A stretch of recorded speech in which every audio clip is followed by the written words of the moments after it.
నమస్తే. నా పేరు పాటిల్ రామకృష్ణారెడ్డి. ఏపీ రెడ్డి సంఘం అనంతపురం అధ్యక్ష ఇన్ఛార్జీలుగా ఉంటున్నాను. మేము గత కొన్ని నెలలుగా మహావీరుడు ఉయ్యాల నరసింహారెడ్డి వారి విగ్రహం ఏర్పాటు చేయాలని సంకల్పించి అనధికార ఉత్తర్వుల చేత, అధికారులు కాదు అధికారంగా అనధికార ఉత్తర్వులు ఉన్నాయని మాకు రేపు మేము అప్లై చేసిన దానికి మేము ఓపెన్ చేసే టైం లోపల ఉత్తర్వులు వస్తాయని నమ్మకంతో మేము ఆ కార్యక్రమాన్ని మొదలుపెట్టాము. కానీ ఏ అనుమతి ఆ రోజు వరకు మాకు రాకపోవడం వల్ల మమ్మల్ని పోలీసు వారు అడిగినప్పుడు ఇంతవరకు అధికారికంగా మాకు ఏ ఉత్తర్వు రాలేదు అన్నప్పుడు పోలీసు వాళ్ళు వచ్చి అక్కడ ఇది మీకు ఉత్తర్వు లేదు, కలెక్టర్ పర్మిషన్ లేదు కాబట్టి ఇది ఆపేయండి అని పోలీసు వాళ్ళు చెప్పడం వల్ల అక్కడ లా అండ్ ఆర్డర్ ప్రాబ్లమ్స్ వస్తాయి. స్టేట్ లెవెల్లో కానీ జిల్లా లెవెల్లో కానీ ఇతర విగ్రహాల ఏర్పాట్లో కొన్ని అవకతవకలు ఉన్నాయి కాబట్టి మీ విగ్రహం కూడా ఆపేయని చెప్పడం వల్ల మేము స్వచ్ఛందంగా ఆపడం జరిగింది. అది పోలీసు వాళ్ళు చెప్పడం వల్ల. అంతేకాని ఏ రాజకీయ పార్టీ కానీ ఏ రాజకీయ నాయకుడు కానీ ఇందులో ఏ ప్రమేయం లేదు. మాకు ఆ స్థాపన చేయడానికి అక్కడ స్థలం ఇవ్వడానికి కూడా విగ్రహానికి నాయకులు సహకరించారు, వారికి ధన్యవాదాలు. కానీ ఇతర సంఘాలు కానీ ఇతరుల పేపర్ల వాళ్ళు కానీ రెడ్డి వర్సెస్ రెడ్డి క్రియేట్ చేయడానికి, ప్రాబ్లమ్స్ క్రియేట్ చేయడానికి చాలా రకాలుగా సృష్టిస్తున్నారు అనవసరమైన కారణాలు. వాస్తవ కారణాలు ఏ సీఎం కానీ ఏ ప్రభుత్వం కానీ ఏ రాజకీయ నాయకులు కానీ మమ్మల్ని ఆపలేదు. స్వచ్ఛందంగా పోలీసు వారి వినతి ప్రకారం మేము ఆపినాము. అతి త్వరలో అందరి సహకారంతో ఎక్కడైతే ఆగిందో, ఏ పరిస్థితుల్లో అయితే ఆగిందో అంతకన్నా గొప్పగా, అంతకన్నా ఘనంగా అందరి సహకారంతో మళ్ళా విగ్రహం ఏర్పాటు చేస్తాము. రెడ్డి సంఘాలు ఎవరు నిరుత్సాహపరచాల్సిన పని లేదు.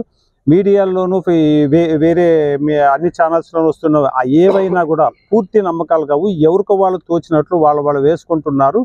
దయచేసి దేన్ని నమ్మొద్దండి. రెడ్డి సంఘంలో అవకతవకలు కానీ అనైక్యత కానీ లేదు.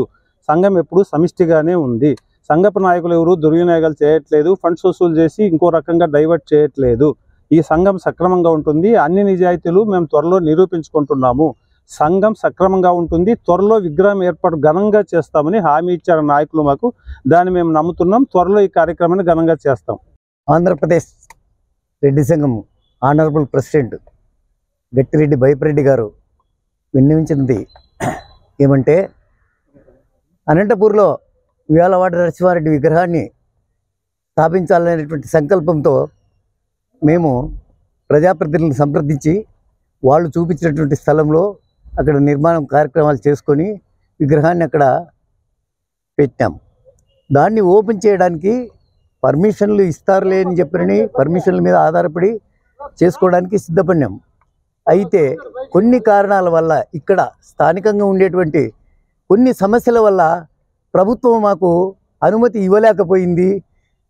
మేము ఏదో దాన్ని అనుమతి లేకపోయినా సప్పుడు కాకుండా చేసుకోవాలా అనే ఆలోచనతో మేము ఉన్నప్పుడు, దాన్ని మేము చేస్తే ఇంకొక పరిణామం కూడా ఏర్పడుతుంది, అల్లకొల్లం ఏర్పడేటువంటి అవకాశాలు ఉన్నాయనే ఉద్దేశంతో పోలీసు వారు వితౌట్ పర్మిషన్తో మేము చెయ్యనీయము అని చెప్పని ఖరాఖండిగా చెప్పేసి మొత్తం మేము కట్టుకున్న బ్యానర్లు కానీ ఇంకోటి కానీ మొత్తం తీసేసినారు.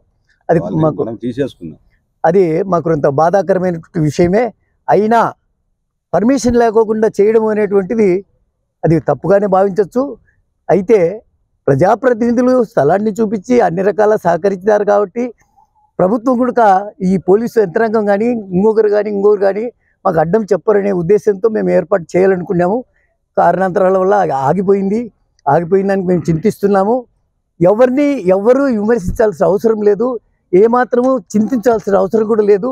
త్వరలోనే ప్రభుత్వం దీనికి సహకరించి ఆ ఏర్పాట్లన్నీ చేపించేదానికి సిద్ధంగా ఉండాలని చెప్పని మాకు వచ్చిన ఇన్ఫర్మేషను. కాబట్టి మేము దానికి చాలా ధన్యవాదాలు చెప్తున్నాము.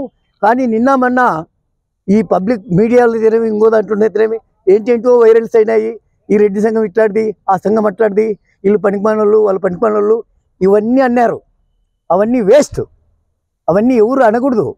ప్రభుత్వాన్ని మనం ఉపయోగించుకునేటువంటి దానికి మన యొక్క విజ్ఞాపనను వాళ్ళ దృష్టికి తీసుకుపోయి వాళ్ళ ద్వారా సహకారం తీసుకునే పెట్టాలనుకున్నాం. కానీ ప్రభుత్వానికి వ్యతిరేకంగా మేము ఏదో పొడుస్తాము అని చెప్పని మేమేం చెప్పలేదు. అటువంటివన్నీ కొన్ని పత్రికల్లో వచ్చి మమ్మల్ని ప్రభుత్వాన్ని విడదీసి బద్నాం చేయాలనే ఉద్దేశంతో ఉండాలని చెప్పని మాకు అర్థమైంది. కాబట్టి దయచేసి మీడియా మిత్రులారా ఎలాంటి వక్రీకరణలు లేకోకుండా వాస్తవాలుగా మీరు పేపర్లకు అందించి ఈ యొక్క సమస్యను జటిలం చేయకోకుండా సహకరించవలసిందిగా కోరుతూ సెలవు తీసుకుంటున్నాను.